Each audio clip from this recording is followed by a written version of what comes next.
I was just like covering all the January 6th lead up aftermath stuff. And I had a lot of footage explaining like what people were consuming as far as media habits to push them into like a Capitol riot or headspace. But there was something missing that I was genuinely curious about, which is like what happens in people's lives prior to jumping down any kind of rabbit hole. But especially one that is about like a mythologized past and like re-seizing that and taking the past back from people who have corrupted it. What put you in that position in the very first place? Andrew Callaghan, the man, the machine, the legend. You're a machine, man. You're very prolific. Thanks. Do a lot of stuff. I'm going to introduce you and they're going to say all kinds of things. Really? You ready? Yeah. I'm going to put these on because you are young. You're a beautiful baby boy. I am old. Content creator, journalist, filmmaker. Born in Philly, grew up in Seattle, which we're going to talk about, Loyola, to study journalism on a full ride. Pretty good. Famous for Quarter Confessions and Bourbon Street. I got so loaded one time, you heard me, I was laying on the couch, I didn't know where I was at, I started spooking. All gas, no brakes, make you famous. What animal are you? Somewhere between a wolf and a kitten, called a witten. Now Channel 5. My name is Andrew Callaghan, the host and creator of Channel 5, the largest independent crowd-funded newsroom in the United States. Made a couple films, This Place Rules, Dear Kelly, and recently you just bought back the rights to All Gas, No Brakes. Yeah. Is that all true? After 4.5 years. Everything you said is 100% true. See, there you go. But to clarify, yeah, I bought back the rights to All Gas, No Brakes after like 4.5 years for $100K, which is pretty solid. Let's start there. All Gas, No Brakes, sort of, it started, and again, just correct me if I'm wrong, as a sort of, you were hitchhiking across America doing a zine. Kind of. So the original All Gas, No Brakes is like a hitchhiker's diary that I wrote when I was in college. And then 3.5 years later, I just happened to like come up with an idea for like a roving interview show on the road. But instead of hitchhiking, it was an RV. And I just like kind of took that name and co-opted it for the next project. Right. That's how you became the most famous. Yeah. Initially, that was yeah. your I feel big. like All Gas was probably like the first thing where like the cult of personality type thing, or like I guess cult of lifestyle, more like it started to really attach itself to the stuff I was doing. Yeah. And so you're a young guy hitchhiking around, Yeah. living in the shadows, interviewing people just because you like to interview people. Then all of a sudden, boom, you're everywhere. How does that, good, bad, how does that mess with your head? Like what happened? Well, I kind of got famous during COVID. So like when the country reopened is when I realized how many people had watched All Gas, No Brakes. Cause like during that whole viral trajectory, I was like from truck stop to truck stop between like Wichita and Eureka, California. So you're just like, I'm just hanging out. Well, I was seeing the numbers, but I wasn't really connecting with the fact that like everybody with a tattoo knew who we were. Right. Yeah. I did North Korea and then I was in India, shooting in India, and people were like, Shane Smith, hey, and you don't realize how big it is until you sort of go out into the world and everyone recognizes you. Was North Korea, was that your first like real notable on-camera interview that circulated? That's a great question. I think I was trying to remember this morning. Yeah, because the first time that I saw I know, you, wait, you're a journalist and a pocket, so you're going to ask me questions. Yeah. And I was like, when did I start? It started before that. It was like an MTV DVD, The Vice Guide to Travel. And so I think I did Dirty Bombs, where we found a warhead in Bulgaria. I think that was the first time, and that was North Korea. And then maybe that was General Butt Naked, too. I was going to say the first video I saw that you were on camera for was Cannibal Warlords of Liberia. Your nickname was General Butt Naked? Yes, because I was naked, because I fought naked. A lot of people would drink or do drugs before fighting? Yeah, most of my boys, Yeah. then we drain the blood from the innocent child and drink it before going to battle. So you killed the child? Yes. That was the era. I just went on the road and did like 4 things. But back to you. Don't think we're going to go away from you. So All Gas, No Brakes. You're hanging out at truck stops. I like one story of the truck stop where a guy picks you up at a truck stop and then takes you to like a barn that's been refurbished into like a pornography viewing studio. Yeah. With like 12 confessional booths set up. This is in Crowley, Louisiana. Apparently this is like a normal thing because these truckers have these like long hours and they just want to, I guess, watch adult content in peace. And so that was... But why not watch it just on your phone in the back of the truck? Like, why go to a theater with like rooms and... I don't know. I think they want a more elevated experience. Mm-hmm. You know what I mean? It's kind of like Netflix versus AMC. Right. Also, you got to think too, the trucker lifestyle has changed so much because of like the 24-hour cameras that they put on the dash now. Oh, yeah. So if you're, unless you're an owner operator, which is like less than 5% of truckers, you're getting watched all the time. Right. So you can't pick up hitchhikers, you can't pick up lot lizards, you can't watch porn or anything. You can't drink, you can't snort Sudafed, you can't do anything really. You can just haul loads from state to state. So I feel like truckers now have to like pick a town and like really make it an outing. They can't really have the party inside the semi. Soon there's going to be no more truckers. What do you think of that? Because of AI? Yeah, well, driverless. You think people are going to trust like Waymo semi-trucks to hit the interstate? Yes. Really? I think all cars are very soon going to be all self-driven. So you think this whole human trust thing is just like a smokescreen? Like people are just going to end up caving to the AI agenda eventually? Yes. I don't know about that, man. What about in these like flyover states where they like resist every technological advancement? You seem to be, you understand, I believe, a bit of Marxist dialectic. Yeah. Synthesis of communism. You know, the synthesis of AI is all human endeavor but done by machines. That's the synthesis. That's what's going to happen. And the first wave of that is the easy, which is self-driving cars, self-driving trucks.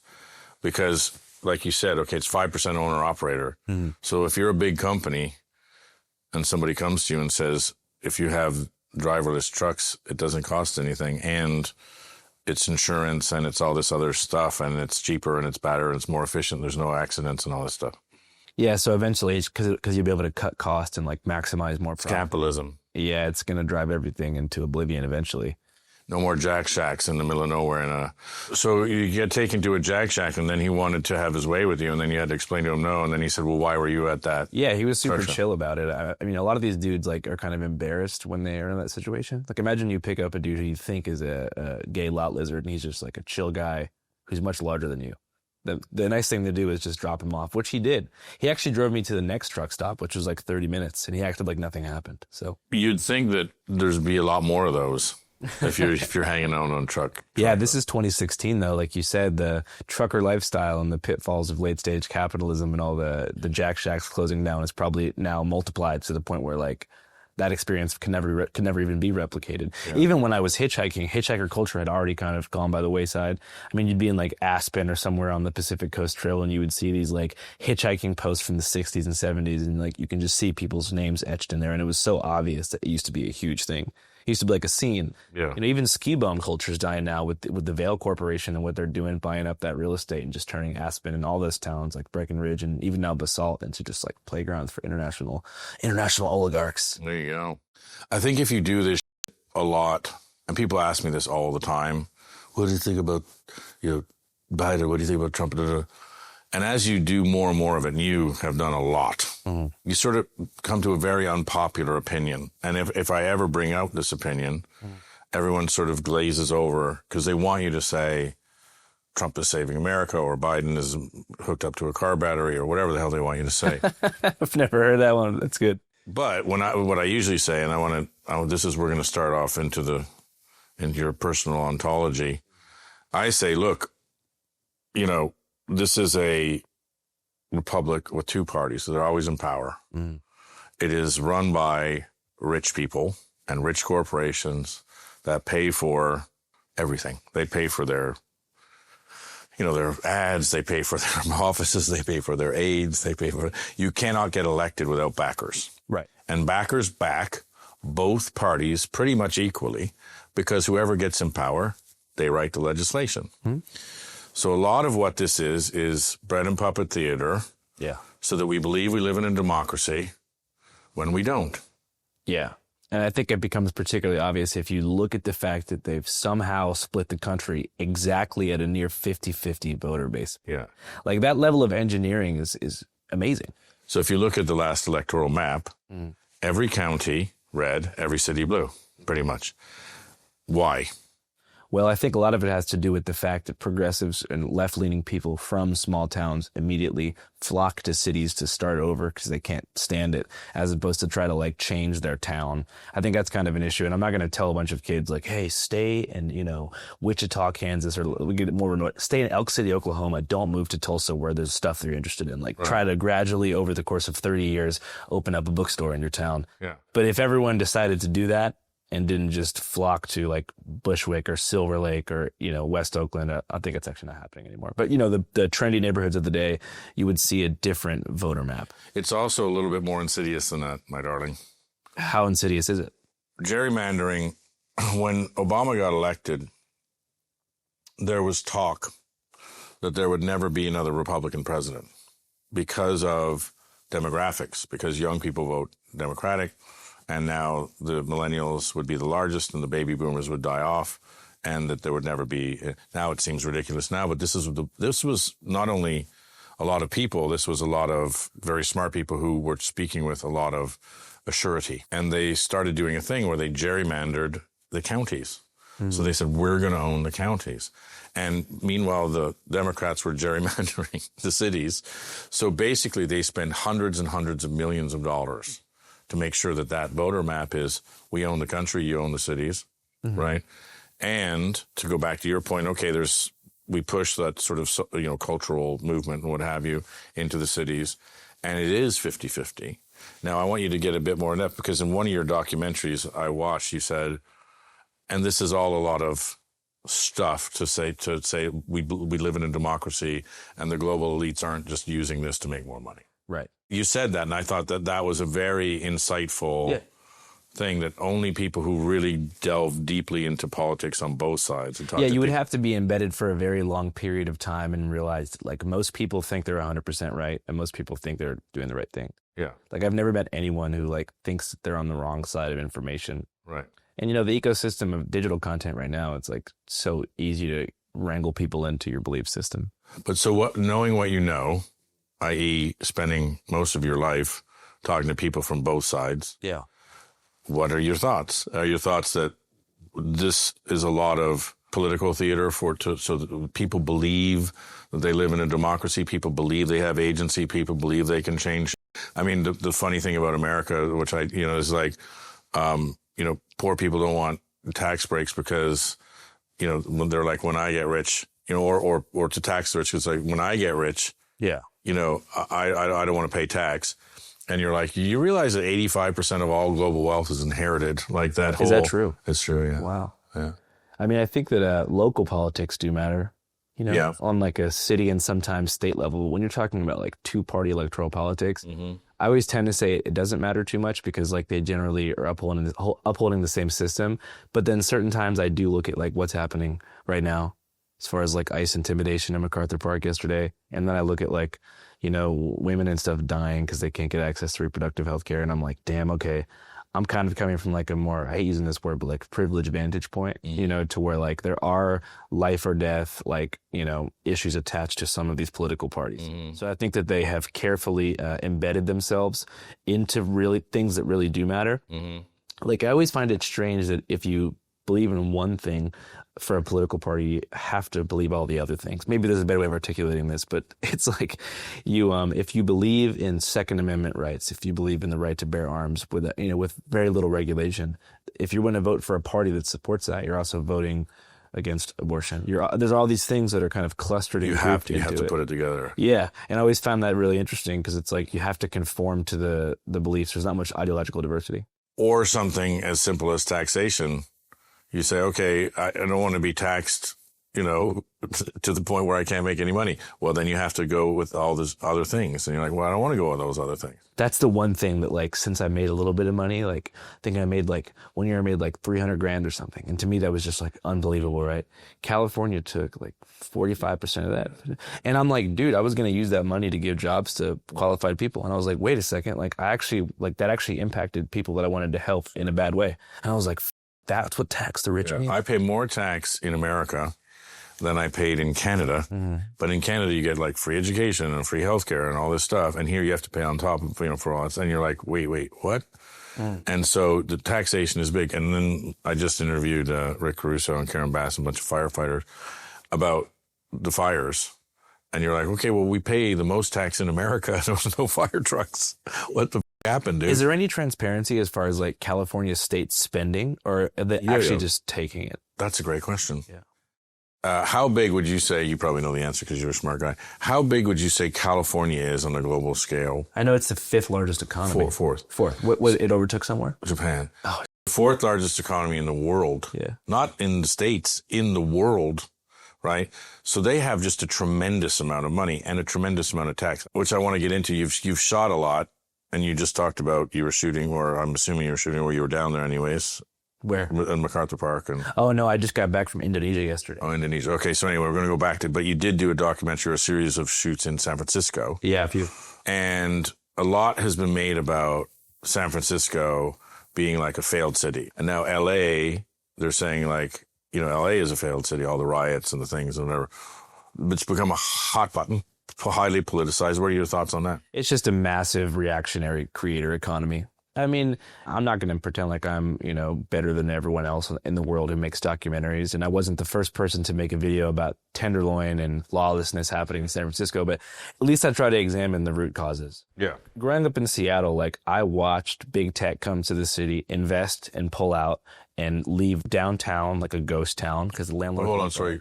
Go back because I thought Amazon's still there, Microsoft's still there. Well, the thing was, Amazon moved to Seattle when I was in high school, and they basically bulldozed Capitol Hill, which is my home neighborhood, to build these sort of IKEA-looking apartment buildings for their employees. Yeah, they took over everything. Who have an average, stay of 24 to 36 months before they're transferred to a different location, because Seattle was like the onboarding place. So there was no community being built. There was no interest in the city. And I don't want to judge people, but there are a lot of tasteless, yuppie-type dudes coming into the city, almost all dudes.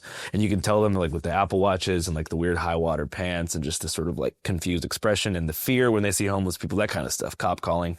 All the great coffee shops closed. We lost Bauhaus. So many amazing spots. And then COVID hits and the tech companies for a very long period of time, they go remote, right? And they figured out that they could, I know that in some cities are trying to repopulate the office buildings, but the companies, like you're saying, they figured out they could make more money if people worked from home. Yeah. So people said, oh my God, I'm getting this insane paycheck from Amazon. Why would I spend it on an expensive Seattle apartment? Why would I pay $3,000 for a studio? I'm going to live in Coeur d'Alene, Idaho. I'm going to live out in the country where I can live an idyllic life around more like-minded people and still get that California money and live like a king, like some people do in Mexico City or Lisbon. Bali. Yeah. And is that why you were in Bali? To move there? No, I was on an anniversary vacation and I felt like it's a good place. So it's not, you had a vacation. Yeah. Just a regular guy on vacation. Regular guy. Not shooting any insurrection. No, I wanted to ask people about the death penalty for weed thing, but I just, my girl was like, don't film. But anyways. You know what? She's right. Take a break. During COVID, the tech companies pulled out. The cities became nightmares. I mean, there was no one on the streets. Downtown Seattle has never recovered, and the same thing can be said for Civic Center San Francisco, right? What you would think would happen is, okay, if people leave, the rents will naturally go down because the money's leaving. But the landlords who invested in the development don't want to budge. They're almost gaslighting you into believing it's going to come back. Like, they're trying to still sell these insane penthouses for like 10 grand. Now SF is cheaper than it's ever been. Really? Yeah, because landlords at some point are like, all right, nobody's renting these lots. Well, see, because I went to San Francisco recently and looked for the sort of failure. And what I saw was just downtown San Francisco was empty. There was just not a lot of people there. Yeah. I mean, maybe a lot of them have left and gone remote. Maybe a lot have gone to the suburbs. But the actual city, I didn't see like dysfunction. And, obviously if you go to Tenderloin, there's drugs and whatever. Yeah. But like the majority of the city is just sort of not populated. And I remember when I was first started hanging out in San Francisco like 30 years ago, they'd be like, there's only two real cities in America, New York and San Francisco. You're like, this isn't like New York, dude. Like, but what they meant was like people walking around, like, like it was like, Chinatown, Yeah. But now it seems sort of empty but yuppie and rich. There's just a couple different neighborhoods, like for example, North Beach and like 16th and Mission areas that like would have been totally unaffordable in like 2018. Right. It was almost like a turn of the millennium, like liberal optimism, like Y2K moment. Like SF's going to keep growing and it's going to be the Dubai of the future. Right. And now that dream's kind of fallen from the sky. But I have friends who are like paying $1,200 for one bedrooms. That's great. But I mean, I'm sure that the central commercial area is not going to recover. But actually, when I was documenting San Francisco in 2023, it was insane. We're talking like boosting crews. Sorry, in 2023. Yeah. Because of during COVID or? No. I'm saying when I made those videos. Yeah. And post-COVID, but the city didn't bounce back. Insane because why? Oh my God, just the lawlessness, man. The shoplifting, the boosting. Oh my God, the open air drug dealing. And why? Like, because they wouldn't prosecute them? I don't understand. Yeah, pretty much. I mean, it's an uncomfortable truth for people, but yeah, that's why. Hi, it's Shane Smith. Now, before we get back to it, I wanted to let you know about my new Substack. I'm shanesmith.substack.com. Now, I'm going to be posting a lot of new content there, from extended versions of this show to behind-the-scenes stories from my adventures all over the world with Vice. Now, the best part, it's free if you sign up now. So go to shanesmith.substack.com and enter your email. That's it, shanesmith.substack.com. Or click the link below, and now on with the show, which rhymes with Bazango. So was it a failed city, but now it's sort of... No, I don't think it was. I mean, even during that time, if you were to go to Pacific Heights or like most neighborhoods in the city were actually like doing pretty well. It's just there's this one part of San Francisco. I mean, you can get your car broken into anywhere in SF, but it's always been like that. But it was that one area, and the Tenderloin perimeter kind of expanded during that time. Right. So you could be like by, City Hall or somewhere like that, and you would see Tenderloin type activities. But now it's kind of like back in the TL only. But no, it wasn't a failed city, nor is LA a failed city. But if you were to take a picture, if you watch some of the content they make about like failed socialist California, they'll show like a footage of like Hollywood Sunset Strip in the 80s, and then they'll be like, here was then and here is now, and it's like someone fighting on Skid Row. Sure. Well, you say they'll like, so you sort of interview both sides, you interview everybody pretty much, and you just talk to everyone, which I love. I like to talk to everybody. But when you say they'll like... Conservative content creators. Yeah. Who kind of sell media to the news channels and stuff. But when you show up to like a lot of these, that's right-wing things, they're like, yo, bro, he's here, all gas, no brakes, Channel 5. So people resonate with you on both sides. Well, they know I'm going to give him a fair deal. Fair shake. At least I'm kind of transparent about like, it's not like I'm a Trump supporter, But it's like they know that. Well, how would I know that? Because you seem to be. Just because I say it. So if I'm there and someone says, "Do you like Trump?" I'll be like, "Not really, but I think you guys think you're doing the right thing, and I want to figure out why. And I'm sure we can agree on some things. Let's figure out how to have a conversation." Yeah, and you kind of get into it. Like if they want to run, you're like, "I'm running." Yeah. If they want to eat, you're like, "I'm eating." Yeah, I'm just an experienced kind of guy. Yeah. That's really what journalism is, right? Well, I when I started, I got a lot of for that, and I like it. My whole thing, I could go on forever about this, but the whole thing about like the Walter Cronkite era, which everybody looks back at, right, as the golden era of news, was some dude in usually a Hilton or an international hotel who was just sitting there. He had stringers. The stringers, most of the time, weren't even going out to where the fighting was or whatever. They'd like phone back in the story or read in the story or write notes or whatever. The guy would then, on the typewriter, then he'd call in the story, and Walter Cronkite would just read a teleprompter. Walter Cronkite was a teleprompter reader. So he wasn't really in the field. But everyone believed him because that was the time when you believed news, because, by the way, it wasn't until the Vietnam War when they were still saying, hey, we're winning the war, everything's fine. And guys like Morley Safer and Peter Jennings went into the field and said, we're getting killed out over here. Yeah. And so when you look at news, now it's gone to the point where nobody believes anything. Yeah. Whereas, my whole thing was, no one's objective, this whole objective news thing. Yeah. Everyone's subjective. So just go and show the subjectivity. And so I think you involve yourself in the story. We involved ourselves in the story. We got in so much for that. Oh, yeah. But I mean, you guys inspired us. It probably wouldn't be Channel 5 without what you guys did. Oh, I love you, honey. No, it's true. I mean, back in the day, Vice, especially during that time, taught us that journalism could be like cool. Right. Because, before then, it was not cool. It might as well have been like being a scientist or a doctor. Like it was, or like a police officer. And kind of fake. Yeah, yeah. Like you had to wear this suit and go on TV and have that fake voice, which I don't know how to do, but I'm impressed at some people's. Or like be a war correspondent wearing like war correspondent outfits. With the helmet, yeah. And you're like, this is how we dress, dude. Like, yeah. But there was certain, like back in the day, I just remember watching it and being like, bro, this is insane. Even certain stuff like Siraj's Guide to Pakistan, I was like, this is just a dude talking to people, and like it's being engaged with more than war correspondency. Yeah, when he went to I don't remember if that was the DVD or later when we did the show with MTV, but he went to the gun markets of Pakistan and just finding the dudes like who were making guns for the Taliban. Such a good video. Theroux is just there shooting off guns and having fun and, dressed in the gear and whatever. And there was the dude going, a special place for special people is his guide. And it's just so good. Dude, I wonder, have you talked to your fixer from North Korea? You know, I try to keep in touch with most of them. We got a bunch out from Afghanistan. That was a big thing. Actually, Theroux did too. Kudos to Theroux, but with the Kuwaiti government. But North Korea is very difficult to keep in touch with anybody. Yeah. And you don't know. I mean, most of them are like guides, but they're just Secret Service, like, you know. Yeah, they have some kind of like intelligence capacity. Yeah, they're watching everything you do, and which is kind of fun. Anyway, let's go back because you brought up Seattle and got animated. Yeah. So you were a kid. You're in high school. Yeah. You had a class. Yeah. You didn't like school.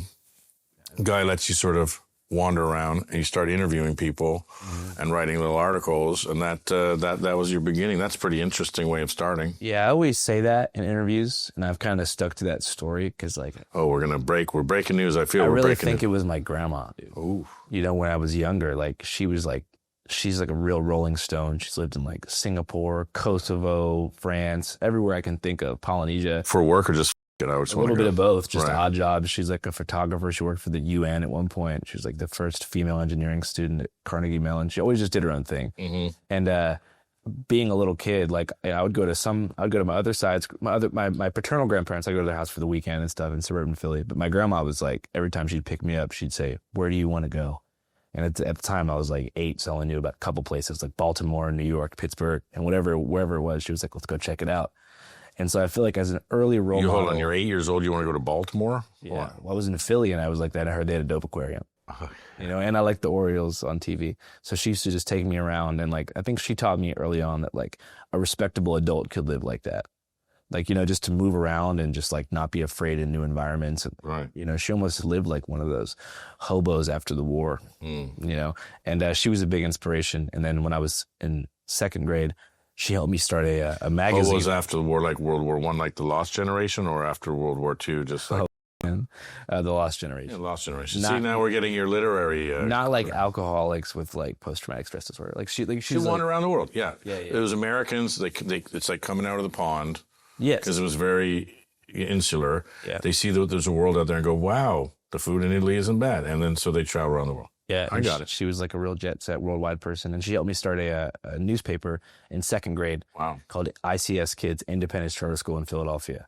And it was like a compilation of like different kids' cartoons and writings and poems from around the school. I don't know why I've never said this in an interview. I just like always... I want you to break down crying. Thank you, Grandma. I don't want it to be a real... I wanted to show props to my high school teacher like so much. Yeah. Because so every interview I do, I'm like, it was him. Yeah. But I mean, way, way before that. It was the grandmother. Yeah, and then like we had a couple of different editions of the school...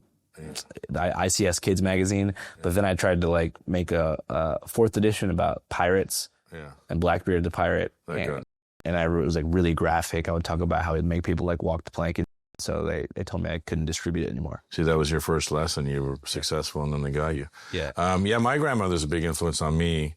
She was like Katharine Hepburn, wore like pantsuits, and like to go to like she took me to like, let's go bet on the ponies. Yeah, you know what I mean? Yeah, and you got to go talk to, and she traveled all over the world. I mean, talk about Indonesia. And, you know, being a kid from Canada, nobody went anywhere. And she went everywhere. And she was really sort of worldly and urbane and cool. And I just loved the And like my dad and mom got divorced. And so she sort of took on like that sort of role, you know, the sort of fatherly role. And she was just awesome. How old were you when your parents split? 8. I was like 11. Yeah, 8. But she was larger than life. And Yeah, I have the same relationship. But then that teacher, I'd kind of lost interest in journalism. I was like into like graffiti and rapping and that teacher kind of pulled me out of that sort of more degenerate life and was like, nah, all this energy that you're channeling into like, you know, dead stuff could be used for journalism. All right, we haven't even got into any of these things yet. So, okay, no, I say it again, no. It wasn't all gas, no brakes. Because, well, I don't know, maybe you can tell me. But Quarter Confession, I seem to remember that in the periphery of my consciousness. Yeah, that was like that wasn't like the most successful project, but that was the first project. Yeah. And so, like, how big was it compared to All Grass, No Brakes? Maybe I mean, it was kind of big. Quarter of the size. Was so big. Yeah. It was big. It was pretty big, but that's how I developed my, like, original editing style. Just, like, busted my chops. So what were you doing? Tell me. Busted my chops. What's the word? Cut my teeth. You can bust your chops, cut your chops. I drank the tap water. Making your bones. I drank the tap water in Bali, so it's been a rough morning. So Yeah, both ends. So forgive me if I'm a little run down. You know what? I love you. I went July 4th weekend to Vegas, and I drank the tap water, and I've been out both ends too. From Nevada tap water? No, from partying. Oh, okay. From like Vegas, just in general. Okay, well, I get it. But listen, we've already come out with grandmothers. We've broken news. We have new things from news. So we're okay. Definitely. You're broken down, but you're opened up. I'm broken and open. I'm such a germaphobe. I'm like, did I shake his hand? Because, it's amoebas all over your hands. Yeah, no, but I washed my hands like a lot at the office today, so you shouldn't have any follicles on your hand. Or not follicles, but particles. No. Every time someone farts, that's actually particles in the air. Particulate fecal matter. In India, I think about that all the time. Do you ever go to India? No, there's a lot of poo there. A lot of poo. A lot of pooing in the open, a lot of poo, and a lot of poo smells. Yeah. And so I'm just inhaling hundreds of thousands of people. Horrible, man. I'm also like a super taster. Like I love food and wine. Yeah. That's why I'm a large chap. And so because I can taste things like incredibly well. So when I get that particulate fecal matter, I really get it, boy. Holy jumping. And it really bothers you. Yeah, oh yeah. And there's no amount of like exposure therapy you think that can make you more open to it. It's not great. But anyway, so going back to and pissing, French Quarter confessions, there's a lot of and pissing going on. Yeah, I mean, like I used to live on Bourbon Street. Yeah. I faked having some sort of social anxiety my freshman year. Faked it or maybe exaggerated? No, really faked it. Right. And sorry, why?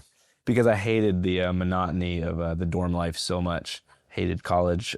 Just the energy of a freshman dorm. Yeah, just the energy of being on campus was like super spiritually stagnant. And I just lived in Seattle. Like I feel like I was already grown by the time I was 18. Right. I don't know. And so just to revert back to this like infantile, almost like frat adjacent life, I had to get out of there. So I thought naturally that Bourbon Street was the heart of New Orleans culture.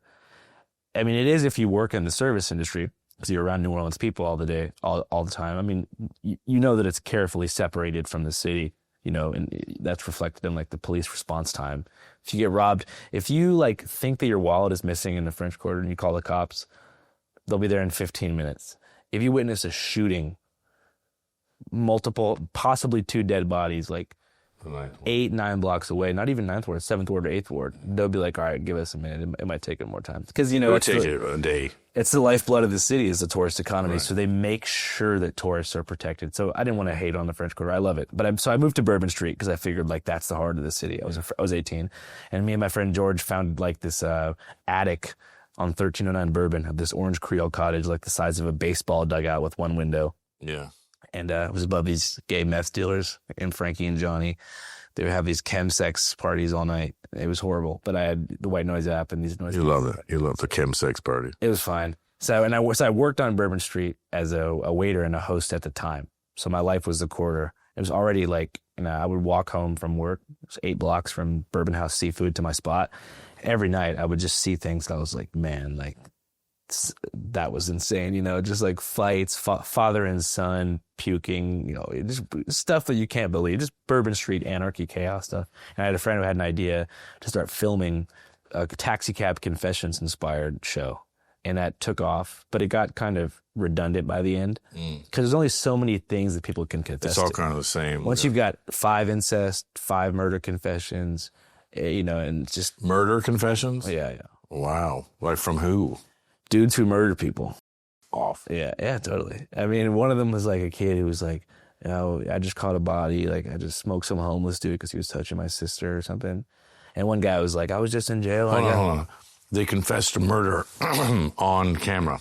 Yeah, I didn't put it out. Because they go to jail. Yeah, well, I mean, I don't know. I just felt like with that situation, I felt like it had some justification. Does Louisiana have the death penalty? Yeah. So you could put that out and someone would get killed because they put it out. If the cops care, Right. And one guy was like talking about how he had a fight in jail and he stabbed somebody and they died. Nobody knows about it. We put that one out, but we blurred his face. But then like everyone was like commenting like, oh, you're a snitch for putting this out. Like, don't you know the feds got vocal recognition technology? So I was like, all right, I got to fall back. Wait. So you're doing this thing, working at, and I'm going to Bourbon City Seafood. Bourbon House Seafood. You're eating this free shrimps in the back or the. How did you know that? Yeah, because that's what you do. Oh yeah, I was getting so sick of that. I was about to say, how sick did you get of that seafood? Anyway, and then so you go there, you're walking home, you start doing this thing, and all of a sudden they're like, okay, by the way, this is going to be a theme. but you're killing it, and then all of a sudden you're snitching and you're doing this and you're doing that. People are criticizing you. Yeah, it's always how it is for me. Just crazy ups and downs. That's how it is for everybody. Yeah, but I'm always getting like stabbed in the back or people plotting on me and I don't know. Let's talk about being stabbed in the back. So you do that. That goes well, and then you do all gas, no brakes, which goes through the roof. And a lot's been made out of this, and I don't know it half as well as you, obviously, but you signed this employment contract. Well, I mean, if you didn't, I try to like look back and see both sides. If you didn't realize how successful the show was going to be, it was an awesome deal. $45,000 for nothing is $45,000 and an RV expenses, and all lodging and food paid. And you love your RVs, so that's pretty. Dude, it was like a mansion on wheels. It was the coolest thing that possibly could have happened to me. It's just it got so big. And then once we signed the movie deal, the friction came because they wanted me to continue producing digital content for them while I was making the movie. What was the movie deal? HBO, was that the HBO one? Well, this is before it was bought by HBO, but this is way before HBO bought it. And so like they, the company that owned All Gas back then was like, okay, well, we need you to keep making digital content. And I was like, all right, cool.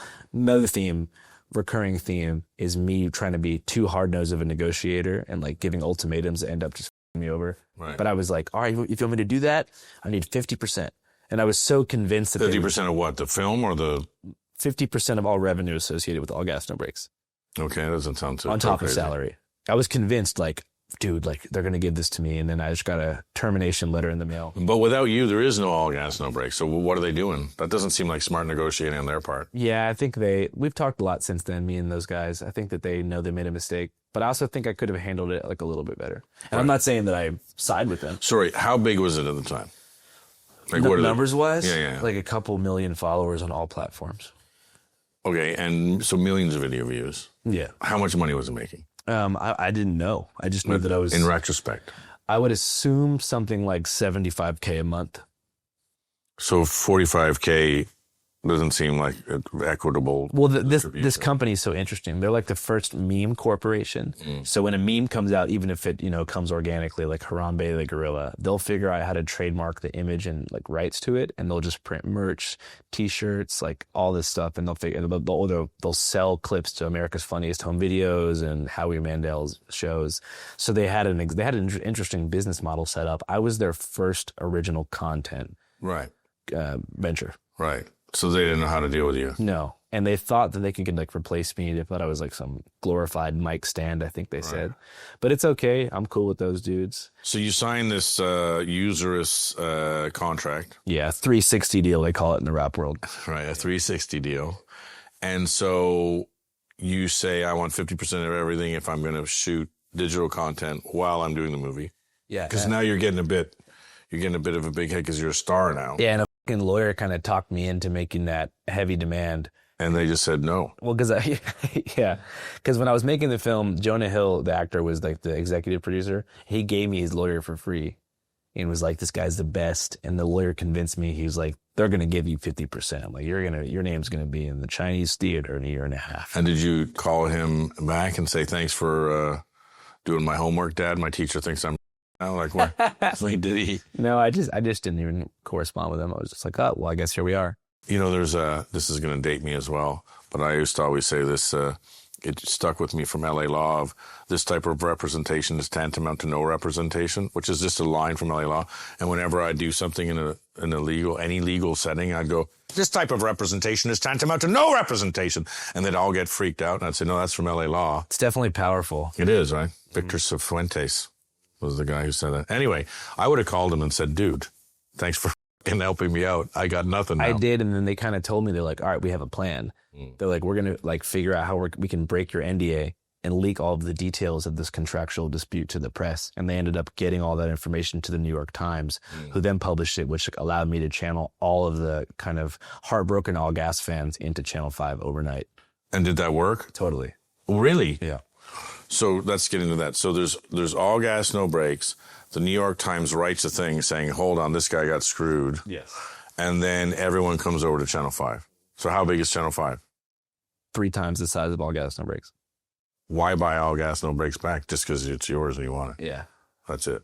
Yeah, and because like Channel 5 is kind of leaning more in a political direction, and it's becoming a global newsroom. Like we're opening up our second office in Mexico City. Wow. We have correspondents like across the world. Yeah. And so I look at All Gas, No Breaks as a sort of non-political, just like Americana cultural deep dive venture, and like a blast from the past. I'm going to wear suits. We're going to use the old cameras. We're not going to try to put out content every week. We're not going to have ads on it. It's just going to be like my fun pet project that I can That's pretty good. kind of fall back on if I get overwhelmed by the intensity of a Channel 5. So Channel 5, I noticed, you're building your bench, so you're using other people.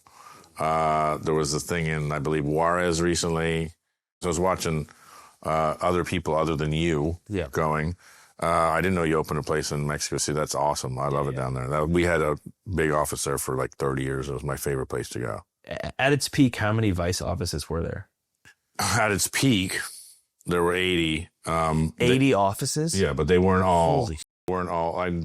Big offices was probably 28 or 32, like big, like real Vice offices. Yeah. Like some Vice offices were like 3 dudes in a newsroom or whatever. Yeah. But we had a lot, at our peak. Yeah. Dude, that's so sick. Especially like I always think that like traveling and doing business with people from those countries is the best way to like forge true friendships because you get to escape like the tourism bubble, So the best part of Vice was when we were building and like you'd go to like Milan and you'd have a credit card with not much money on it and you'd have to rent a office and then hire some people, buy the computers. You'd have a girlfriend, you'd go out to her grandmother's place in Cinque Terre and then it would be like the greatest. You're just living there with people, and then you'd have a Vice party, and everyone would come, and it would be this huge thing. And then you'd be like, okay, I'm taking the train to Sweden, and what about the baby? And I'm going to Sweden, and goodbye, and meatballs. And you just did that. That was your life. It was the greatest. Sweden to the next Vice office. Yeah, to make the Vice office in Sweden, and then you'd go to wherever, Tokyo, which was the funnest of all time, but you just go all around and do Vice offices all around the world. It was the most fun ever. Then it gets really, because you would go from living there for 6 months to like cut to 10 years later. You fly in, sit with a bunch of lawyers and accountants for 24 hours and then fly out without going to your favorite place that you used to go with your girlfriends. And it just becomes sitting with lawyers and accountants all the time. You're like, this is terrible. Yeah. Which media market did you feel like was the most exciting or like unexpectedly cool? Which media market was unexpectedly cool? Like did you ever set up an office somewhere where you're like, holy this was a good call. Like there's so much happening in this place that I didn't even know about. Mexico City. Yeah. I mean, Mexico City was just bang. And like Mexico City, because it opens up the rest of South America and everything. Yeah. And so that was really great. Enjoyed the hell out of that. I mean, Amsterdam was a tiny little thing that became huge for us because I didn't know this, but all the advertising agencies are in Amsterdam. And so we just minted money out of Amsterdam and Copenhagen.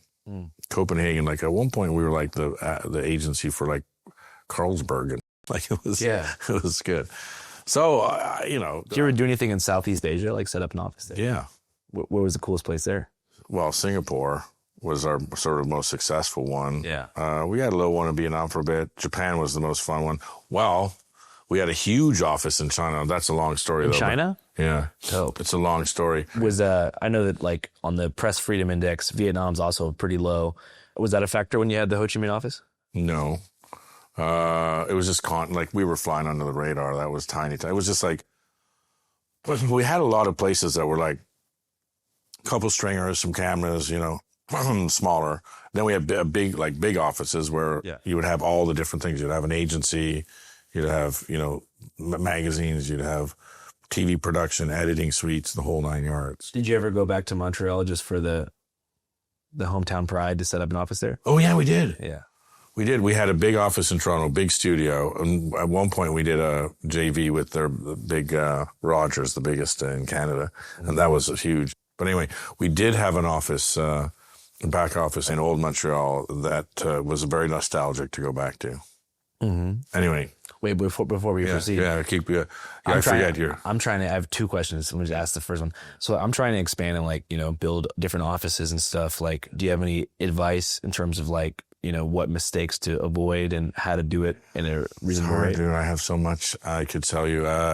You can smell talent. Like you know, with you, you're a lightning rod, so you can. So building the talent side of things isn't the hard part. And I think you've learned all this already.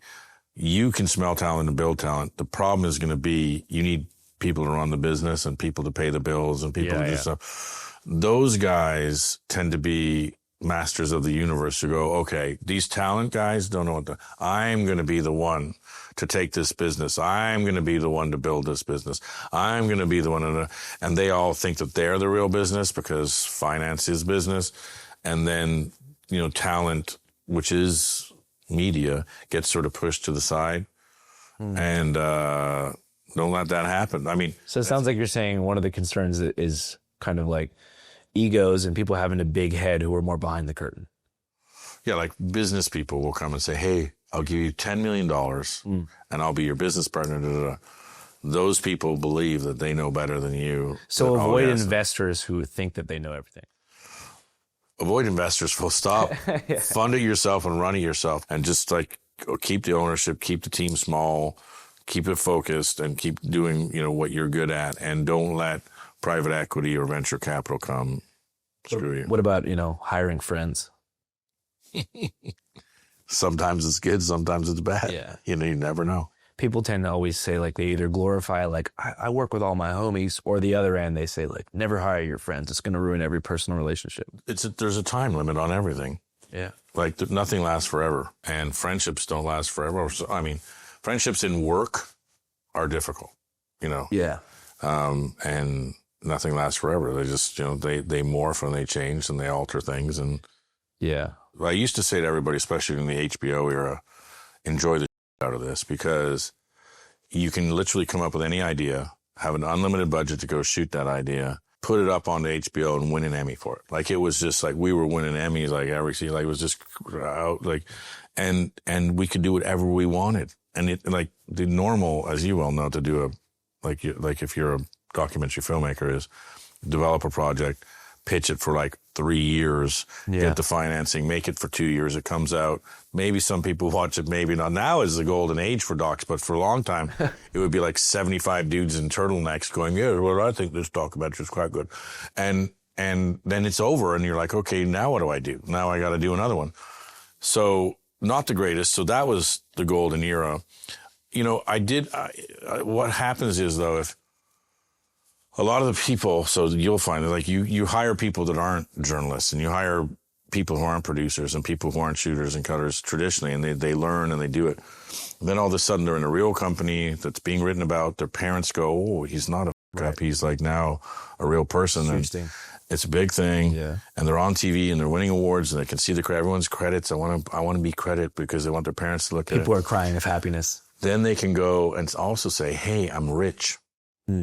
Because and so look, when I invest in a company and then that company goes bankrupt, I get mad at that company. So I get that. Like, they're like, oh, I have this money. And we didn't have the most sophisticated.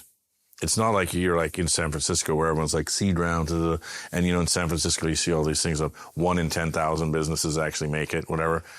Everybody knows that in San Francisco. No one knows that in Brooklyn. Right. So like, they're just counting the money, like just waiting for it to happen. A lot of times people have an alternate reality of how they think things are supposed to go. And when that exponential growth curve gets flattened, they look for someone to blame, and they can't come to terms with just the sporadic and like random nature and chaos of business. Yeah, I mean, I said from the beginning, Vice is going to become the status quo. You always said that. Yeah. Like, we're going to become big, and then guys like you will eat our lunch. And it happened. Now, good things have done better, sure. And, you know, I'm not going to get into that all on this one because I'll get on that one when I do your podcast. No, yeah, I can't wait. Which, by the way, kudos. I mean, like, what you've done. Thanks. But I have more questions, so you can't stop me. We did some back in the past when you were, like, on your way up. We smelt you. Oh, yeah? Yeah, we smelt you. We smelt your talent. We tried. You guys did a whole documentary on us. Yeah, correct. Yeah, maybe you could introduce me as Andrew Callaghan, young creative with his finger on the pulse, 3.4 GPA multimedia journalist, interested in creating anthropological road-based study of American oddity. You didn't like it? You're looking weird? I loved it. I had a great time. It was just funny because, like, that's when I was still in my crazy era. And I got... Wait. Why was it crazy? I went to jail. and they didn't put that footage in the documentary. For what? Graffiti. In the documentary or No, like basically in life? Okay, so like I'm gonna tell you the story. So to be fair, I don't drink like this anymore, but there was a time where I was a lunatic. You like booze? Yeah. And I liked Jameson, and when I was, sleeping in Walmart parking lots, I'd be so uncomfortable from the, climate, and we had ammonia that was coming out of the dry piss in the toilet that was making me crazy. Sorry, this is in a RV. Yeah, and so this is in your mansion on wheels. That the ammonia is so bad it's driving you crazy. It was getting bad because like we always said we wouldn't piss in the RV, but it just ended up happening. So the Vice crew. Molly, Andrew Masso, and some other people, they came out to meet us in Deadwood, which is like a kind of saloon town in the mountains, the Black Hills north of Sturgis.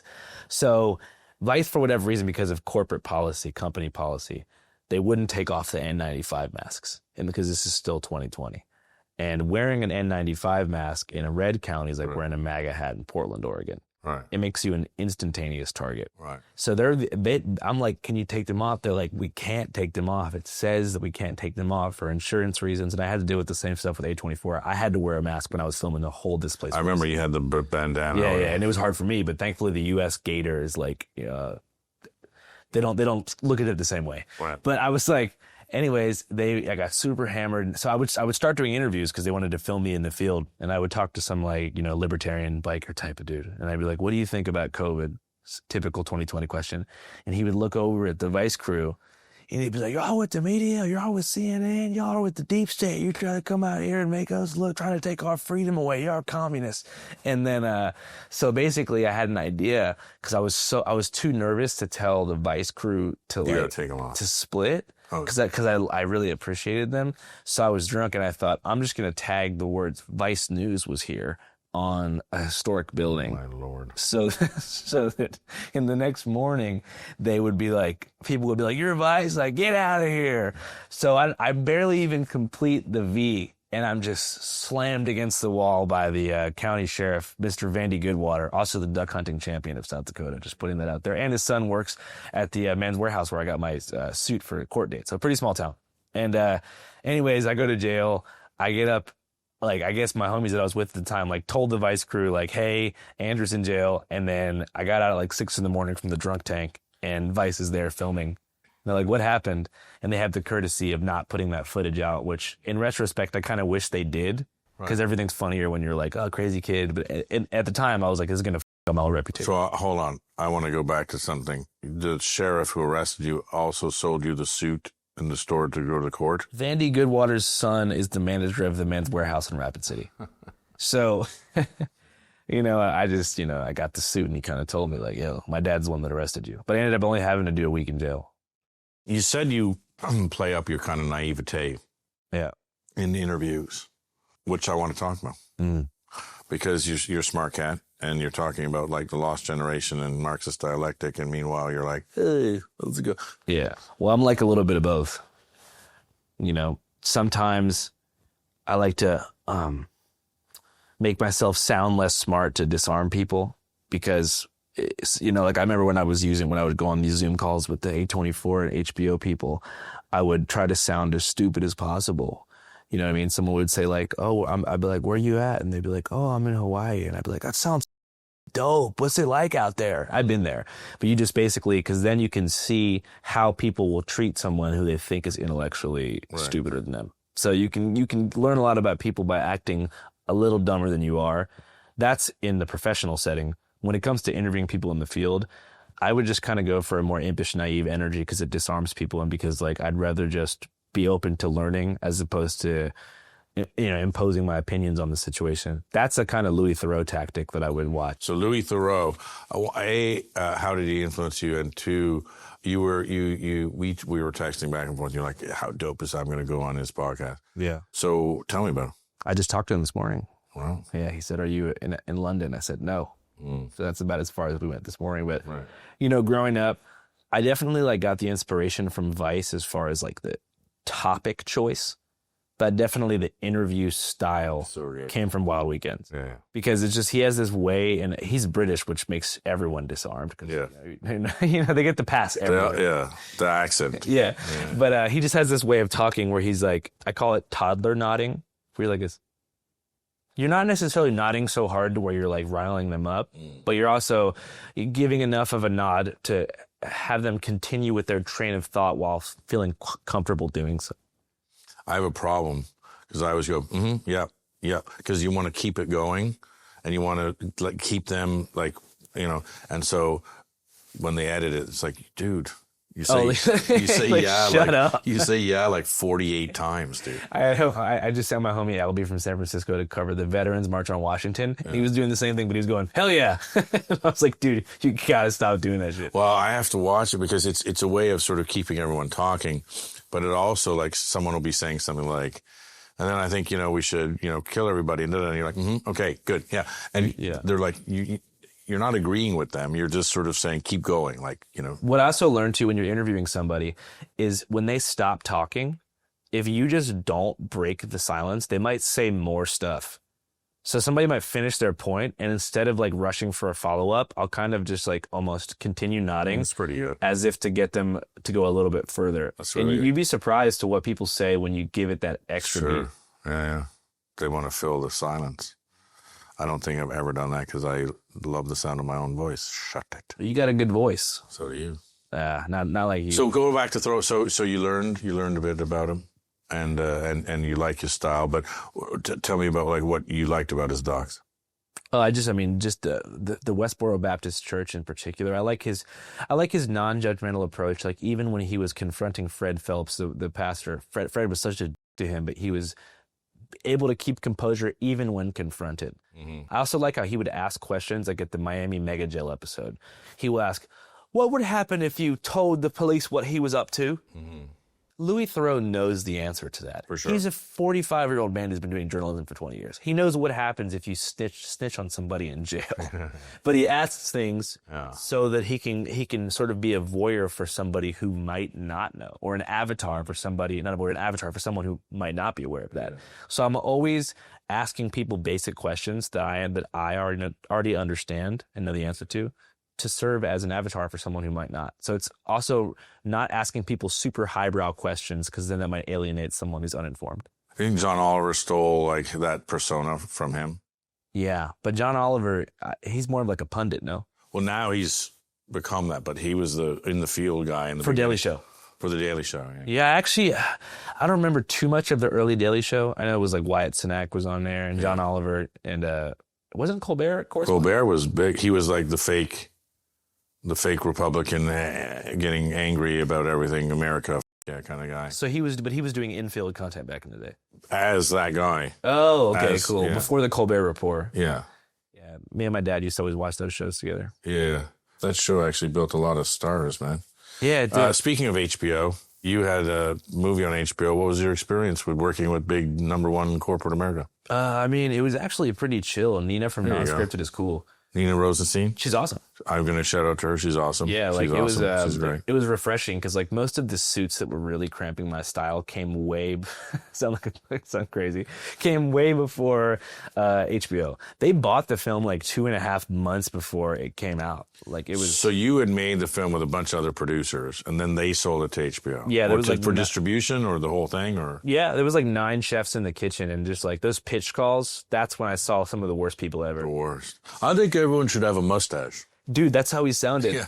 Yeah. This guy from Netflix, he goes, how can we be certain you're not partisan?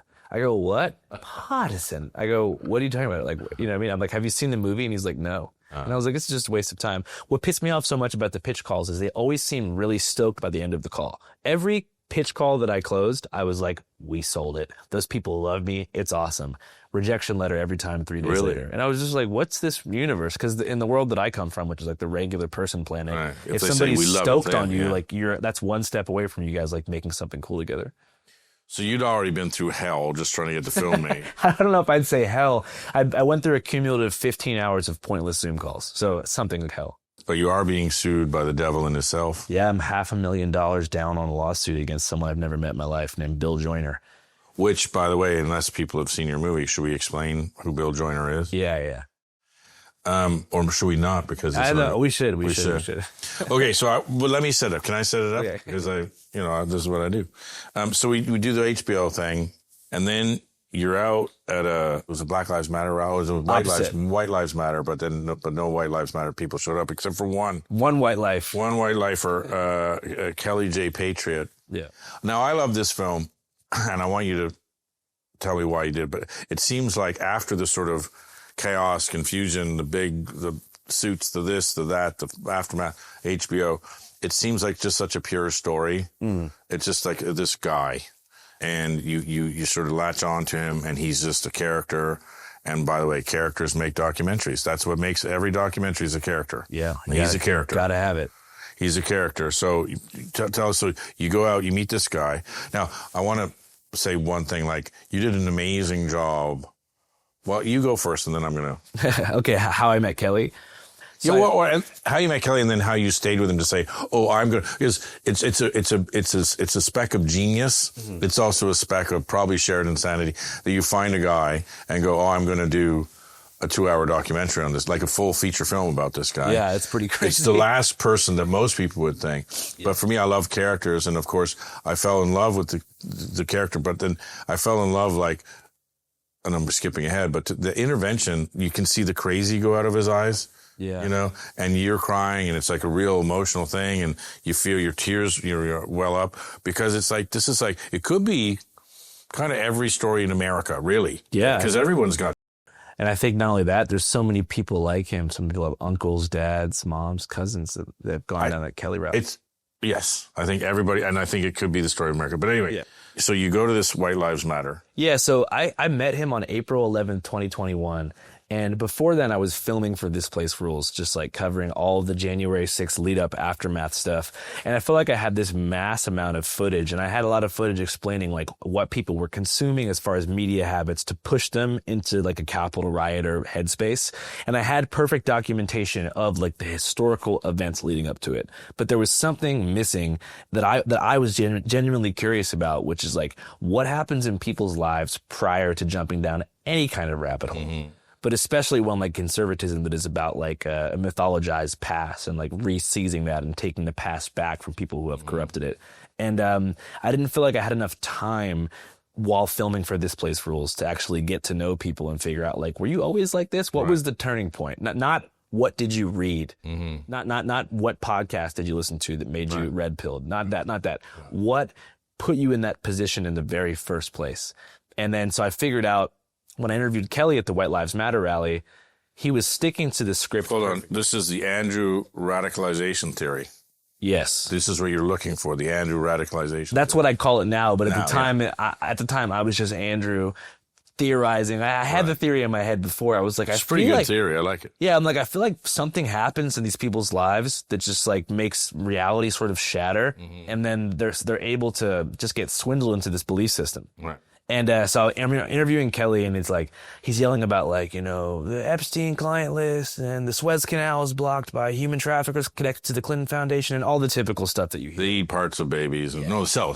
Yeah, all the adrenochrome stuff. The Clintons eat the babies. Exactly. They sell the babies. And then the last thing he says is, and he says, just like Bill Joyner stole my home from me.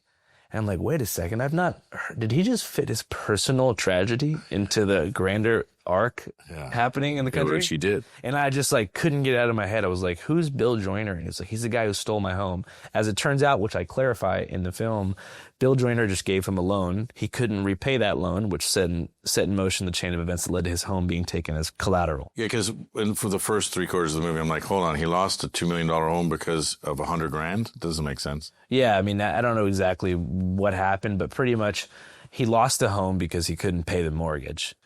Bill took a certain amount of equity in the home. I don't know the exact specifics, but the point is it's clarified in the film that Bill didn't necessarily steal Kelly's home. But he took it as he fixated on this guy. Kelly was disbarred before losing his home. He contributed to a situation in which someone gave him a loan that he wasn't able to repay. But the first 3/4 of the movie is all about this guy that we never see or meet. Right.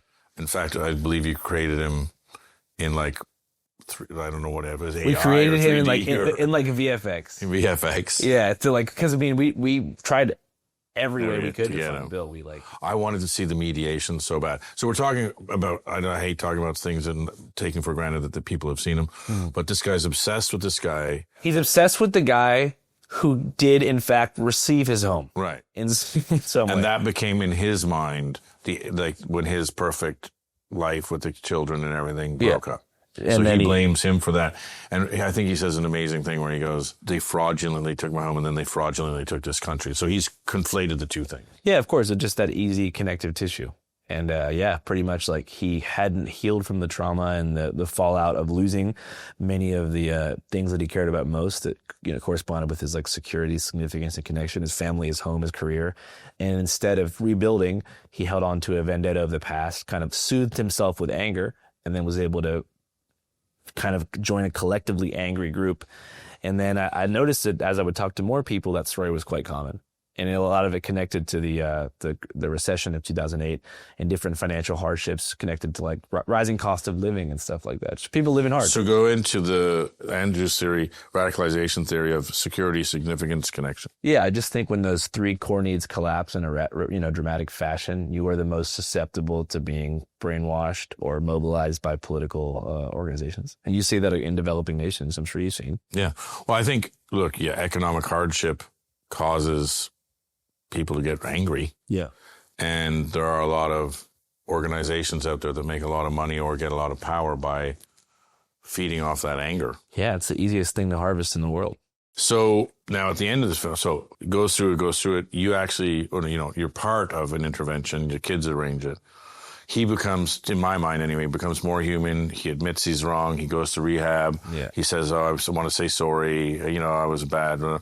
And you're like, oh, what a great film. Mm-hmm. And then he sort of goes back to, being a QAnon dad. Yeah, there you go. It's similar to that film, The Act of Killing, Oppenheimer. Yeah. When he has Anwar Congo reenact the massacres that happened in Indonesia that he perpetrated, and he has Anwar Congo play the victim in a theatrical setting. Yeah. It basically has him play someone that he actually killed. Is that Faces of Death? Is that? No. It's called Act of Killing. Oh, Act of Killing. And he kind of starts crying and realizing like how much harm he'd caused, and he realizes, oh my God, I have to go back and make amends and repair the stuff that was damaged, and then very quickly slips back into this like bravado and denialism by the fourth act. Right. And it's it's common because you would have to lose so much. You'd have to maintain vulnerability for so long to remain in that state. What I learned from that project in general, though, is like, at the end of the day, he was a documentary subject. Yeah. He's not my dad. Yeah. And I placed so much, and he was a friend. I don't want to use subject in a demeaning or like, proper noun way. Yeah. But I was so emotionally invested in him making that full transition. I had filmed. In the intervention, you were sort of, verklempt. Yeah, he was always there for me. They always say like, tough times show true friends. Yeah, and he was a true friend. Yeah. But now, everything's gone sour again. So he went back. And him and I have a kind of rough relationship now too. Oh yeah, why? Just because of the film's success. He liked it or he didn't like it. He liked it at first, but now he's like, I'm living in a mobile home, and you're out here touring, making a movie about me, showing everyone, making a killing off of my life. All right. I'm not making the guy that we never see, never meet, the sort of arch nemesis. What's he suing you for? Violation of the Federal Wiretap Act, trespassing, emotional distress. He's throwing the book at me. Not sure why. There's a lot of people in America. We need tort reform because everyone just sues everybody. Yeah, what's up with that? Well, it's interesting because in most countries, if you sue someone, A, you have to pay your lawyer, which is big. And, B, if you lose, you have to pay damages and their lawyer and their legal fees and all these things. I think America might be the only country that you can just sue someone for anything, not pay your lawyer, pay them a percentage, which is, by the way, ambulance chasing at its worst. Yeah. And then if you lose, fine. Yeah. And you're like, whoa. What about my time? What about my legal? No, it's crazy because if you file a false police report about somebody and it was proven that you lied, that's a felony, right? Correct. But you can sue someone and have them go to civil court and spend all of their money, and then it can turn out that you were just and trying to get a check, and the process of recouping attorney's fees is like impossible, and you just get to walk away scot-free. That's got to change. That's called tort reform. It has to happen. It definitely has to change. Because just people, court Karens, and just oh my God. Well, that's what happens when you get bigger, and as you get bigger, which you will, there's just going to be more and more of that. which sucks. You just see like the worst side of like human nature when you become famous in any way. It's almost hard to explain to people who like haven't been in that position. But like you see, like I don't even want to use the word fake, but people either everyone's either your best friend or they hate you. You know, like when you're like living a normal life. They think they know you because they watched you. Yeah, but I'm even saying like people in your life. Oh yeah. Like it's weird.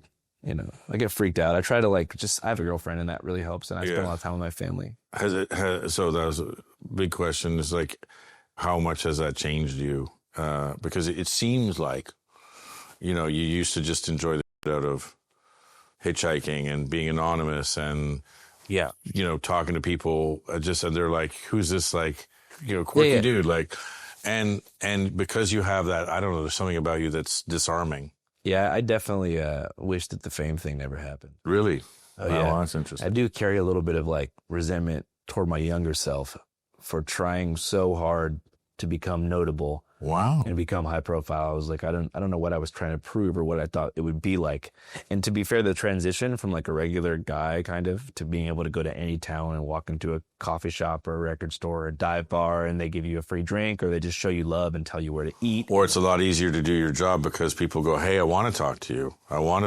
Hey, interview me. But when you deal with the constant betrayals, constant plots, constant shysting, it's just like, God damn. Also online is where you live and your fame is just, if you have millions of followers, you have millions of critics, you know, which is tons of fun. I feel like you only see real human nature when you're either doing really badly or doing really well, you know, because it's just like, I can't tell what's genuine love and what's just someone taking advantage. Yeah. And that's why I'm happy to have gone through that like weird 8-month hiatus period.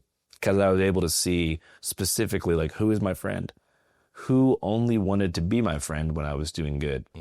I'll tell you, I never could have guessed how things shook out. I never could have guessed it's just so bizarre.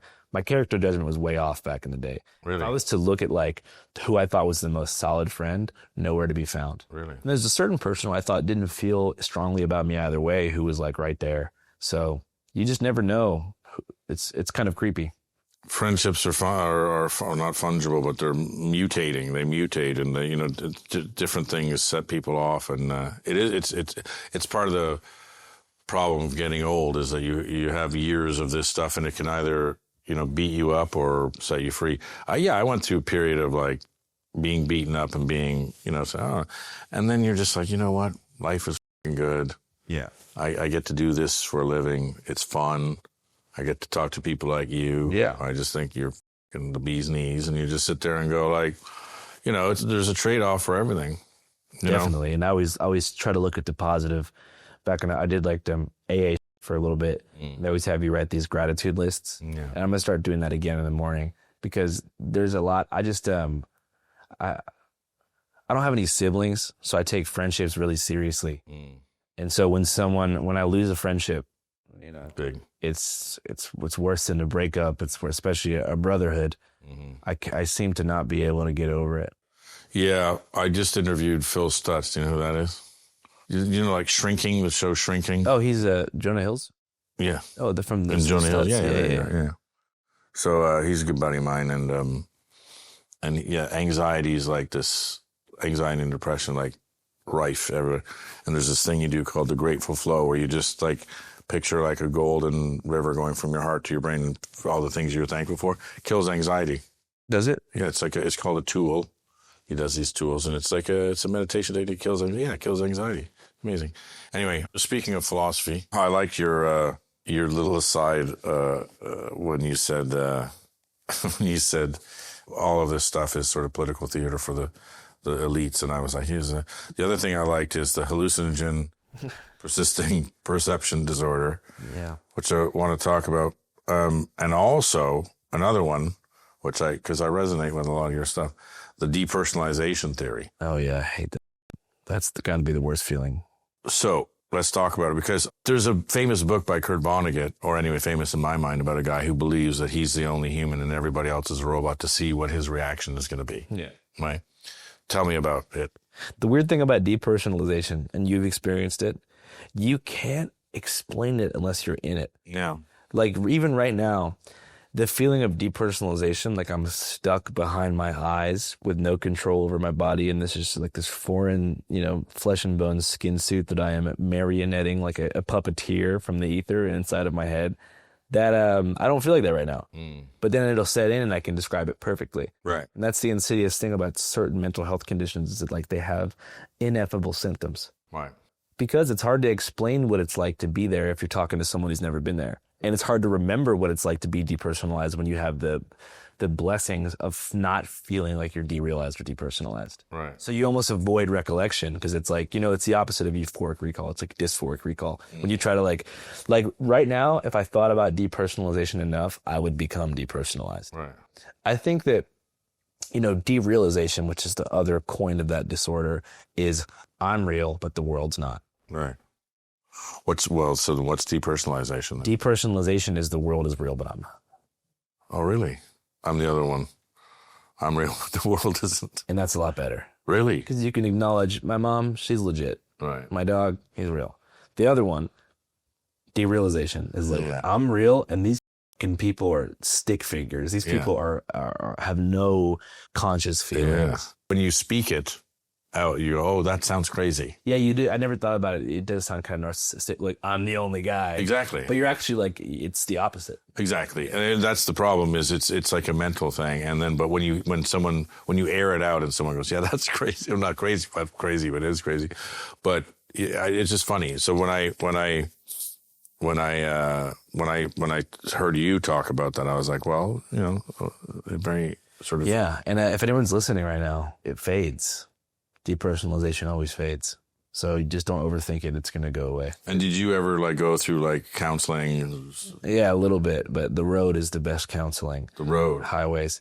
Just moving around, being at public events that clearly are of significance. Yeah. You escape the monotony of your manufactured routine. Yeah. You have to meet people. Yeah, or if I'm at, an event and I see headlines about the event that I'm covering, it makes me realize oh, that probably was real. Yeah. It's a big thing in psychiatry, is you have to go out and meet people. You have to talk to people. Otherwise you stay in your room and just get in your own head kind of thing. Oh, so they recommend people with any anxiety disorder just go outside. Just meet people. We'll go out, talk to people, meet people. First of all, do exercise. Secondly, go out and meet people. And third, there's a bunch of. I wonder if that's why depression rates are lower in more walkable cities with more Probably. Pedestrian thoroughfares. That's probably true. And what about the hallucinogen persisting perception disorder? Yes. Go. I got it. So you did mushrooms when you were in grade 8? 9, beginning of 9. Smoking weed in grade 8 though. Yeah. You did a lot of mushrooms, and then. I didn't do a lot. I just did them too young. It was a pretty normal dose, a half an eighth of Cubensis. Right. The cow or they might have been Liberty Caps, but yeah, I just did them. And my vision is still up right now. Really? Yeah. Forever? Yeah, big time. TV screen. What does that mean? My vision looks like a TV screen that is on a channel where there's static on at all times, including right now. Is that why you call your thing Channel 5? Because you look out of a TV screen all the time? No. Holy shit. Yeah. I'm going to tell people that. Yeah, it's called Channel 5 because of my visuals now, or my static. Yeah. No, it's called Channel 5 because in small towns, when people would bother us and they would try to grab the microphone and be like, yo, my Instagram is this. And if they would ask me, if they would say, yo, what's this for? And we said Channel 5, they would relax and they would get away from us. Right. Because they would be like, oh, my grandma's going to see that. Right. So it's a very regional specific thing that at random towns, in Tallahassee, Florida, if somebody was trying to troll on camera and your shoot up, you could just be like, this is Channel 5. And they'd be like, oh, I got to be on my best behavior. My auntie watches that. Hi, it's Shane Smith. Now, before we get back to it, I wanted to let you know about my new Substack. I'm shanesmith.substack.com. Now, I'm going to be posting a lot of new content there, from extended versions of this show to behind-the-scenes stories from my adventures all over the world with Vice. Now, the best part, it's free if you sign up now. So go to shanesmith.substack.com and enter your email. That's it, shanesmith.substack.com. Or click the link below, and now on with the show, which rhymes with Bazango. Shane, you ever interviewed anybody from Hamas? Yes, I have. How are the vibes? Weird.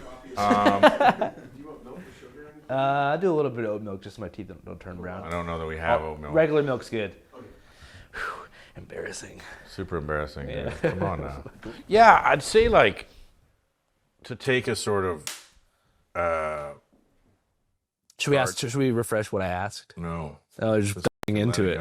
But to take a card out of your deck, when you're interviewing somebody, like if they're running, you run. If they're eating, you eat. You do this, you do that.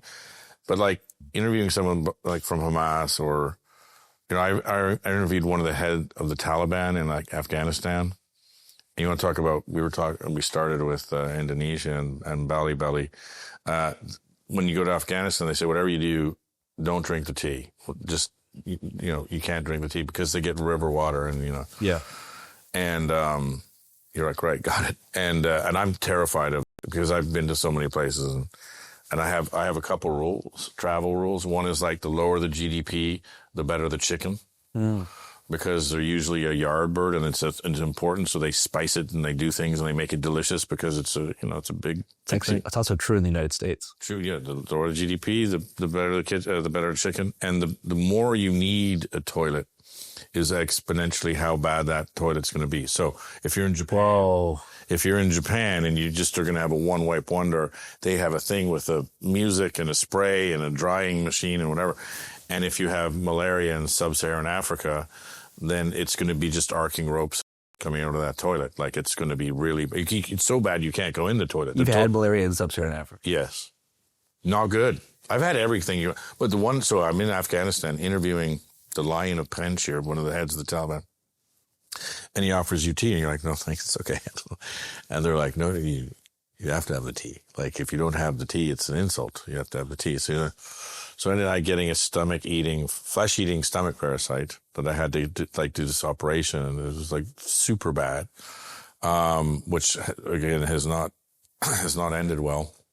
So interviewing these people, you have to have some sort of way, like empathetic way, or and Jake, who's shooting this now, will say, Shane loves to wear an outfit, but what we would do is sort of grow your beard long. And if you wear like a sort of local garb or something, they're like, okay, we get it. Like you're one of us, you're not wearing khakis and your ex-Marine combat boots and you're talking into your thing or whatever. You just go and like, they're like, okay, we're going to tell you, what it is. And I think that's like when you go somewhere, you look like an everyman. Yeah. Yeah. So they just go, okay, like, we'll just talk to this guy. You know what I mean? Yeah, for sure. And so like the everyman outfit in the Middle East is like more traditional clothing, like you wear that. Well, I remember we had just been in Kashmir, and there's a particular thing that you wear in Kashmir, the Kashmiri chappal.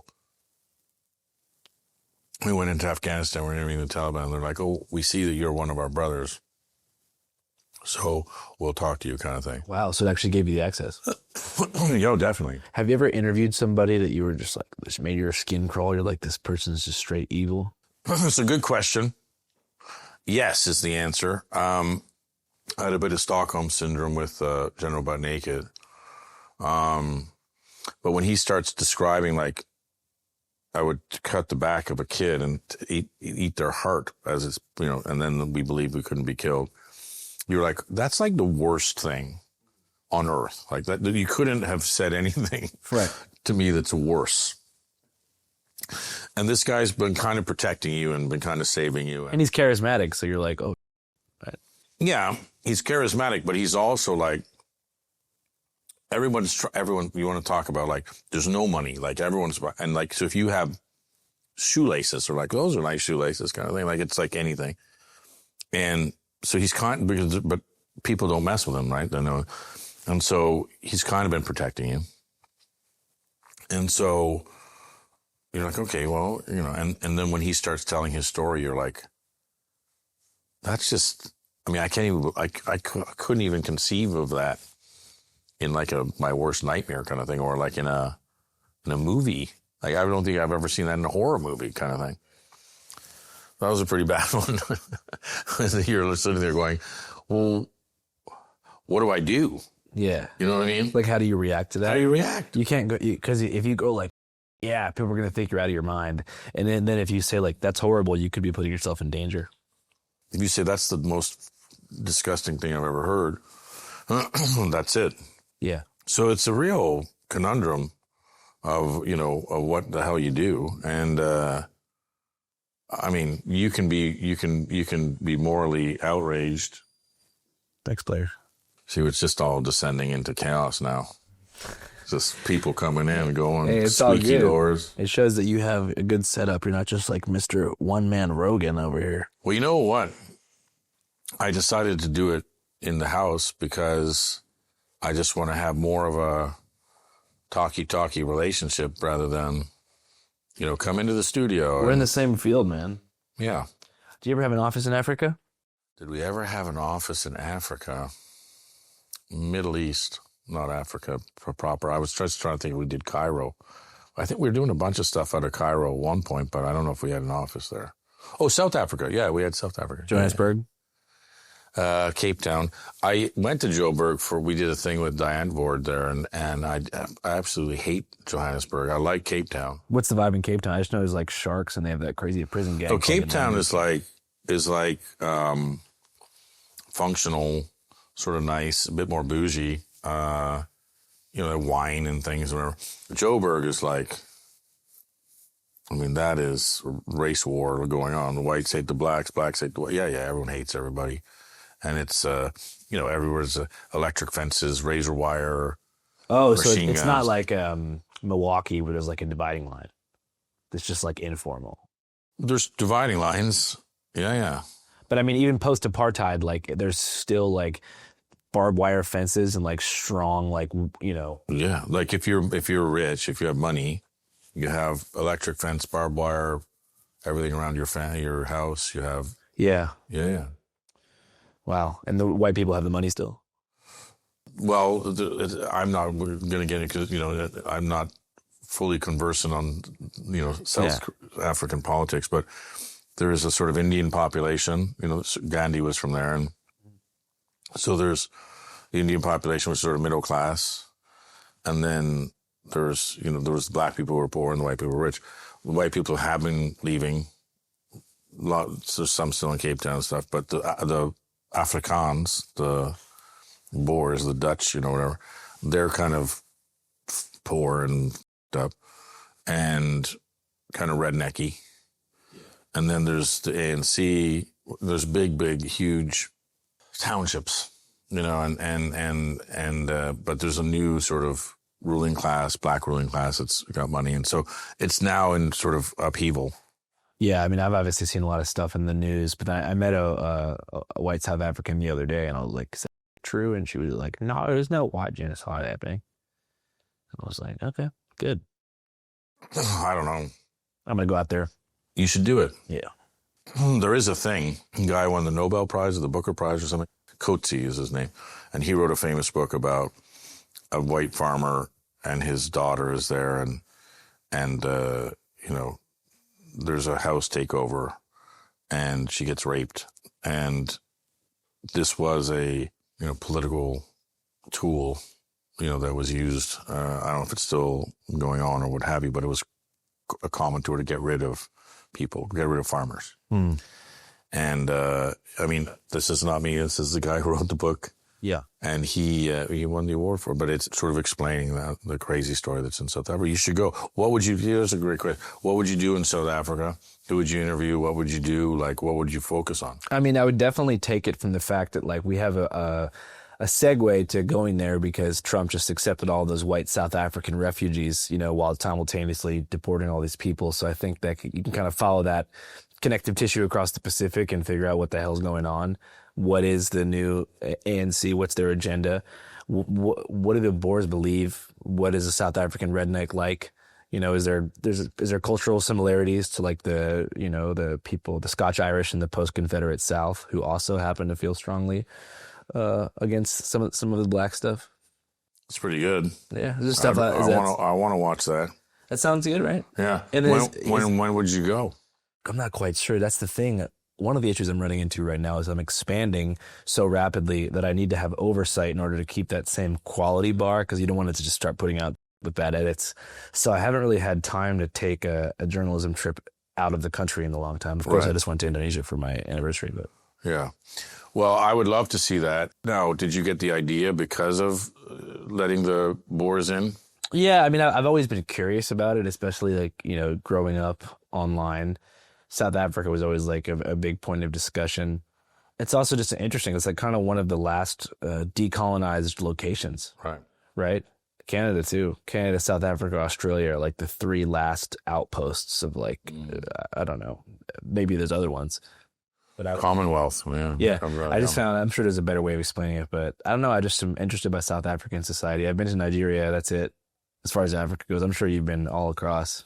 Nigeria is funny because Nigeria is like the Sicily of Africa.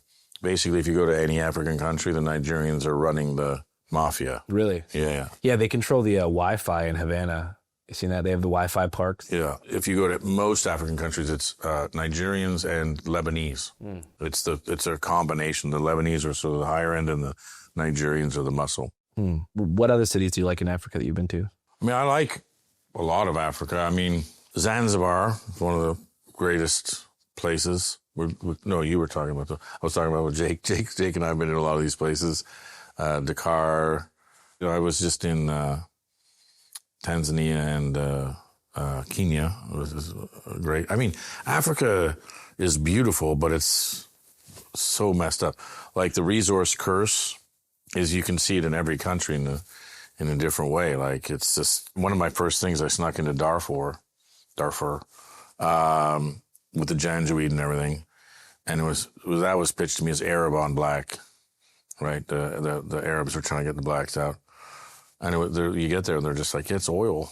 Yeah, they discovered oil and now they want to get the people out so they can get the oil. That was one of the first times. Like I'd never heard anyone say that, and that was one of the first times you get somewhere and it's just like, oh wow, that's a story I've never heard, and we just heard it for the first time, much like your grandmother. Yeah. Damn, bringing it back to the beginning of the interview. Yeah, there you go. Have you ever met Hunter Thompson? No. My dad gave me a signed first edition. It's probably the nicest present he ever gave me, of Fear and Loathing in Las Vegas when I was a kid. I don't know why. That's a crazy book to give a child. Odd present. I love Hunter S. Thompson. Yeah, I'm going to Owl Farm in a few weeks to interview his widow, Anita. Wow. Because she feels like the last couple of years of his life were very misrepresented. Yeah. I actually repeated it on a podcast by accident, one of the Lex Friedman podcasts, and I was talking about how the last few years of his life were marked by addiction. And you ever seen that schedule that went around where it's like his wake up schedule was cocaine, grapefruit, cigarettes. It's everywhere. It's not true. It wasn't actually what she told me, and I'll let her speak on it when I talked to her, was that like he actually wanted to be a straightforward sports writer at the end of his life. He didn't want to be Mr. Crazy Gonzo, drug man, Fear and Loathing. He wanted to be a straightforward sports analyst, but he wasn't taken seriously by a lot of publications because this is still the time of early 2000s. There wasn't a Vice, making alternative cool.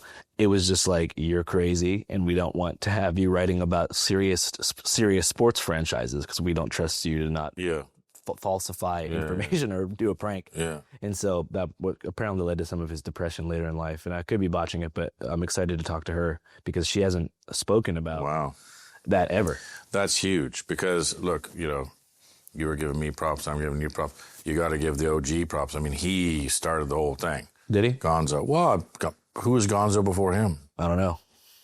I mean, I'm just saying maybe you know more than me about that. I think like Graham Greene. Yeah. I like Graham Greene, and he did our Man in Havana, and then, he wrote The Third Man. He didn't know how to write a script, so he wrote a book, then adapted it to a screenplay, and then burnt the book. Wow, damn. Yeah.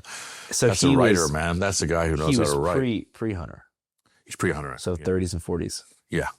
I was reading an autobiography about Hunter on the plane coming back from Asia about his time island hopping in the Caribbean. And I looked at the destinations on Google Maps where he was like hanging out at, and they're all just like all-inclusive resorts now. Really? Yeah. And I'm just like, God damn, like it sucks that so many great places have just been ruined by tourism and that. Yeah.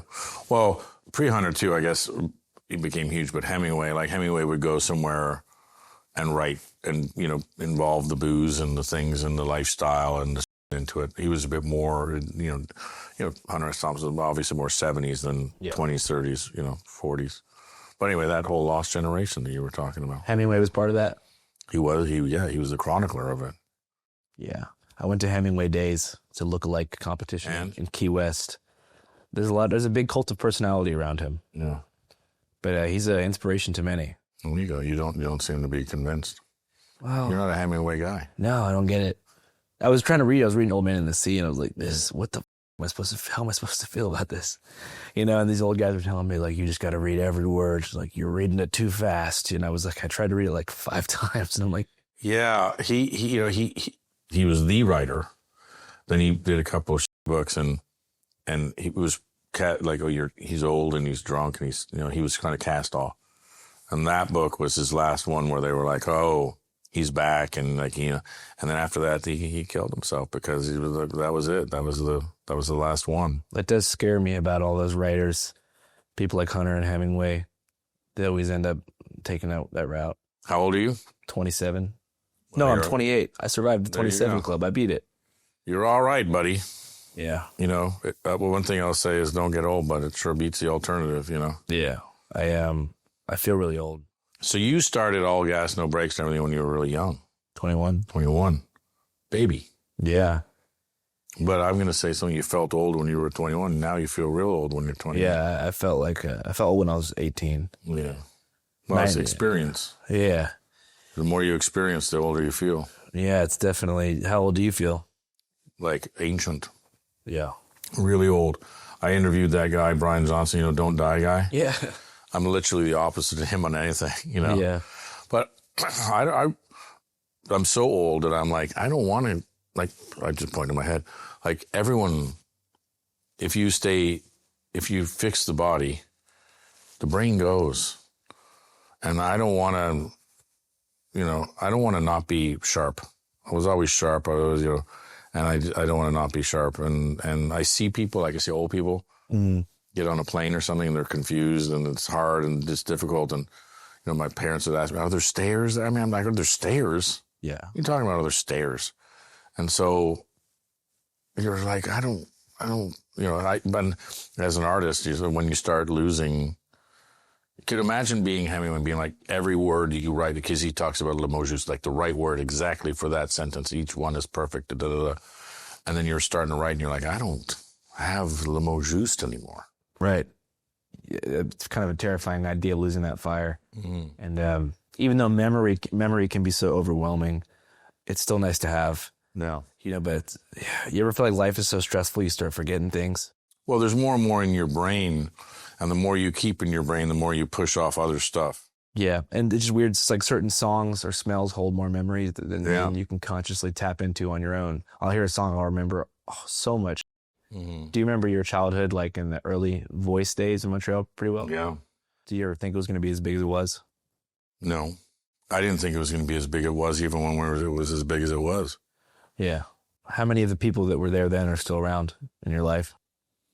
Theroux and I are still best friends. Eric Lavoie, our first employee, are still buddies. I mean, Jake's still shooting this now. He was there in the beginning. Yeah, that's awesome. Bunch of guys were there in the beginning. The guy who's cutting this was there in the beginning and cut all the HBO. So I keep the Bad News Bears together. Yeah. I feel like with Indonesia and Vegas has hurt us, and maybe we should save some of our spark and energy for round 2 on your podcast. I'm down, dude. I feel like I've asked you so much about your life, but I still have a lot more questions in the chamber.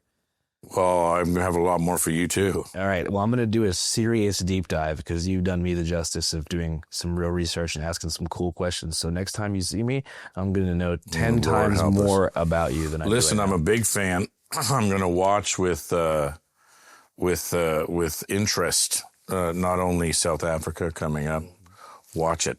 But your career in general.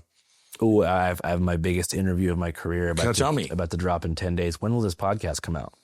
Well, we could try to hurry it. I don't know. No, you don't have to. But I'm saying I don't want this to come out before. No, it won't come out before. Okay, I got the first Hunter Biden interview in history.